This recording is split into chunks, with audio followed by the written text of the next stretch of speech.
welcome our viewers here and around the world to the final trading week in the month of March. I am Boston Amafai and I'm in today for Harriet Agbeye. Thank you very much, everyone, for coming on the program. Hope you all had a great weekend.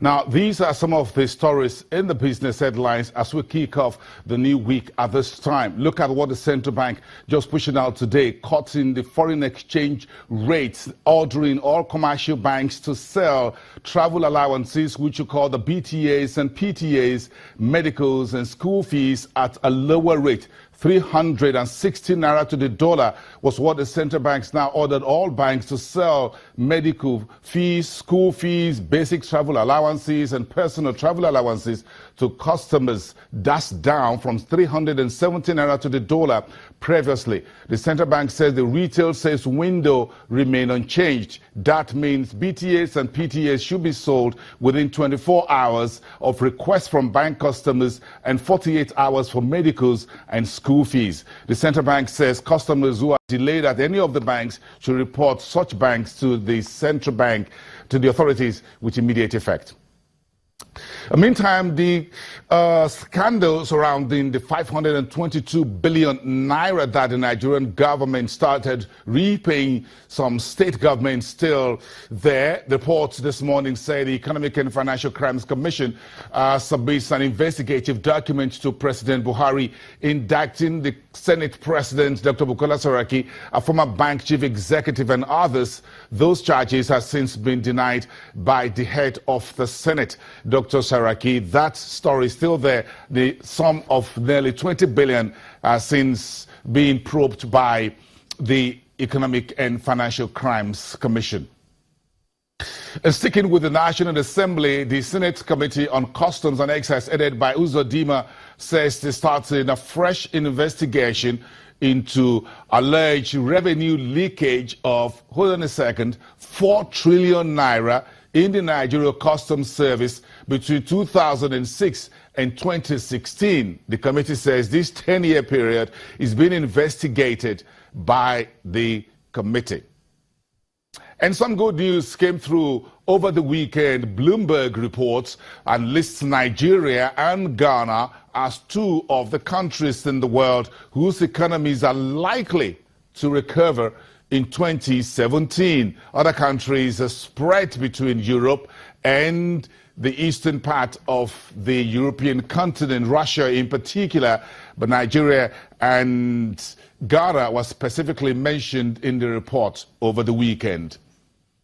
And this week, the local content development is pushing out a 2-day major conference that will have the junior oil minister, Dr. Ibe Kachiku, the group managing director of the NNPC, Dr. Baru, and other top speakers, line them up at the maiden edition of the Nigeria Oil and Gas Opportunity Conference. That will be taking place for 2 days, and you want to see what the new thinking and the new direction is for Nigeria's oil and gas, be midwife by the local content development board. We've got the executive secretary to speak to us on the program within the hour.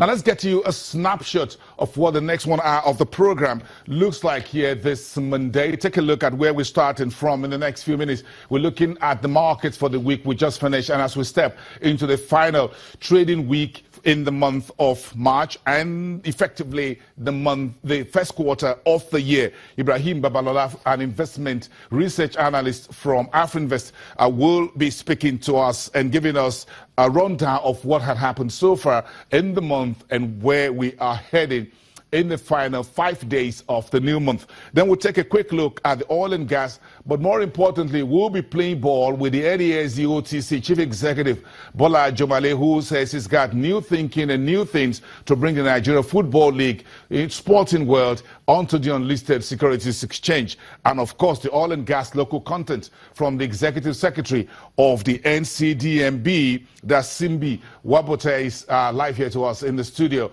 We'll need to listen to that conversation from him. Then, of course, we'll wrap up the program taking a look at the stock exchange, what the final 5 trading days will look like. So you want to sit around. We have about 1 hour to talk together. But now let's look at the interesting month that we're looking at a slew of earnings from the stock exchanges, listed companies, the banks in particular, and all of that. But first of all, let's review the market for you, where we finished off. Last week, the stock market came to a little bit of a halt, where we saw about 0.75% in totally down south for the all-share index, 25,454 on the index reading. We since lost the double digit on the market capitalization. Don't look for that. We're now around 8.80 trillion naira. The market was a little bit sluggish in the week, despite some surprising to the upside numbers from some of the banks and consumer goods companies.